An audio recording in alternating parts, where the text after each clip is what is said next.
Reporting from my secret underground lair, here are the latest great news stories from greatnewspodcast.com, brought to you by The Daily Quote, the podcast designed to kickstart your day in a positive way.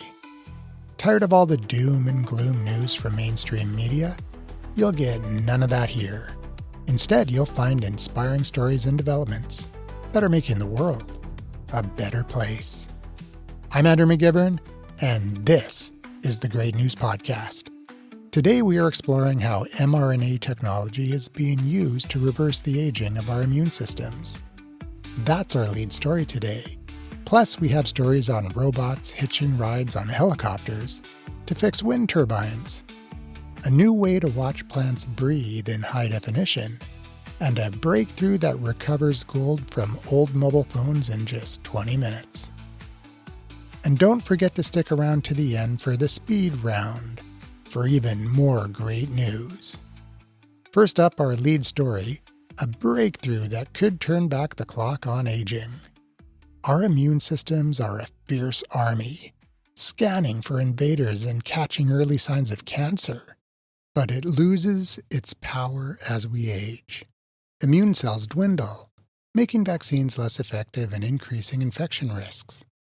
Now, a team at MIT and Harvard have developed a new treatment using mRNA technology, similar to that in COVID vaccines, to rejuvenate the immune systems of old mice. By delivering twice-weekly shots, the researchers successfully converted the liver into a temporary immune cell nursery. This nursery pumped out greater numbers of healthy T cells, which are essential for coordinating immune responses and destroying virus-infected cells. Treated mice, aged the human equivalent of their early 60s, saw a rapid rise in multiple T cell types and rallied against tumors more effectively. While the effects wane after treatment ends, the flexibility allows scientists to tinker with dosages to minimize side effects. This study shows that we don't necessarily need to restore the thymus, the organ where T cells are naturally born, to boost immunity. We can simply mimic the signals elsewhere in the body. If this translates to humans, it could help people stay free of disease for much longer spans of their lives. If you like the Great News Podcast, you'll love the Great Newsletter, because the Great News Podcast is great, but the Great Newsletter is greater. Link in the show notes. In Denmark, a successful demonstration has shown how robots can take the danger out of maintaining wind turbines. Kawasaki Heavy Industries and Blade Robots have partnered to use an unmanned helicopter, known as the K-Racer, to lift a maintenance robot onto a turbine blade. Once positioned, the robot automatically performs repairs on the leading edges of the blades. This critical component often wears down due to environmental factors, and traditional manual repairs at great heights pose significant safety risks. By automating this process, the industry can ensure uniform maintenance quality while keeping human technicians out of the high-risk environments. Scientists have long known that plants take in air through microscopic pores in their leaves, called stomata, but tracking this process in real time has been nearly impossible.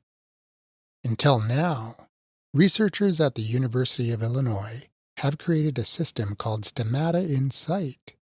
Using live confocal microscopy and gas exchange measurements, they can now watch plants breathe in high definition while precisely controlling environmental factors like light and humidity.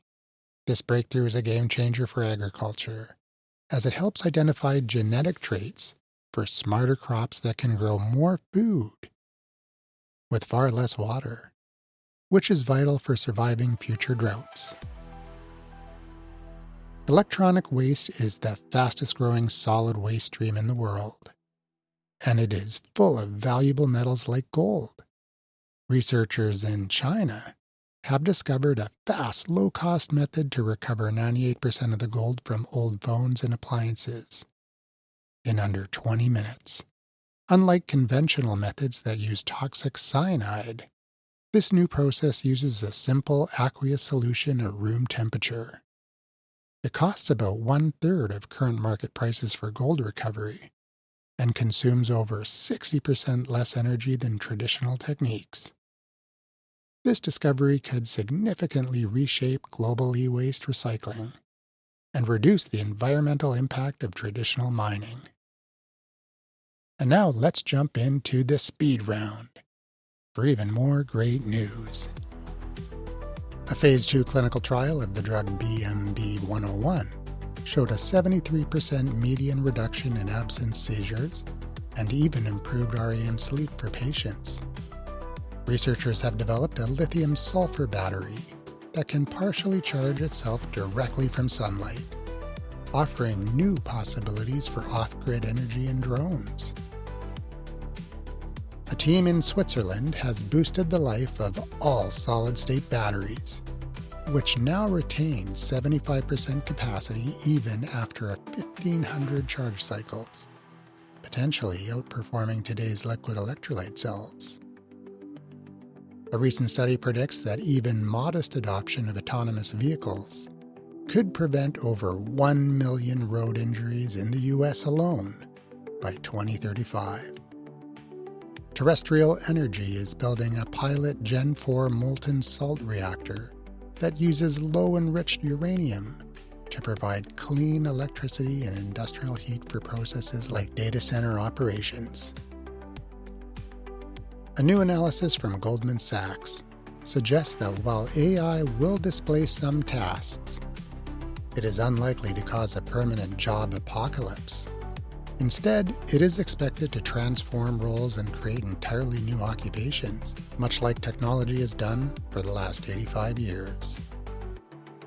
And my favorite quote of the day from the Daily Quote podcast this week is from Willie Nelson, who once said, "Once you replace negative thoughts with positive ones, you'll start having positive results." Listen to an inspiring daily quote every single day by subscribing to the Daily Quote in your favorite podcast app. Link in the show notes. That's it for today's episode of Great News. From reversing the aging of our immune systems to finding sustainable ways to power our world and recycle our tech, innovation is moving faster than ever. These aren't just distant possibilities. They're happening right now. If you love this content, be sure to follow, subscribe, and share it with someone who needs a little positivity today. Until next time, and there will be a next time, keep looking for the good in the world, because it's not only there, it's everywhere.